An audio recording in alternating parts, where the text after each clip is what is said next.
কালই নতুন রাজনৈতিক দলের ঘোষণা করতে চলেছে মুর্শিদাবাদের ভরতপুরের বিধায়ক হুমায়ুন কবির। কিন্তু এই নতুন দলের রণ কৌশল কি? আগামীকাল 4 লক্ষ মানুষের উপস্থিতিতে তিনি তার নতুন দলের নাম ঘোষণা করবেন। তবে এটি হবে আইএনসি বা টিএমসির মতো সংক্ষিপ্ত 3 অক্ষরের নাম। নির্বাচনের জন্য নির্বাচন কমিশনের কাছে 3টি সম্ভাব্য লোগো জমা দিয়েছেন তিনি।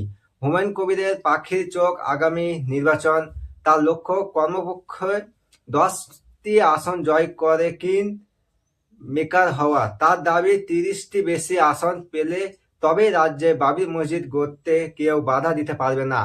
এই ঘোষণার পর থেকে শুরু হয়েছে রাজনৈতিক দরজা। তৃণমূল কংগ্রেসের দাবি এই দল শুধু ভোট কাটাকাটি রাজনীতিক। অন্যদিকে বিজেপি তাকে তৃণমূলের বি টিম বলে কটাক্ষ করছে। কালই কি বাংলা রাজনীতিতে এক নতুন সমীকরণ তৈরি হতে চলেছে? নজর থাকবে আগামীকালের ঘোষণার উপর।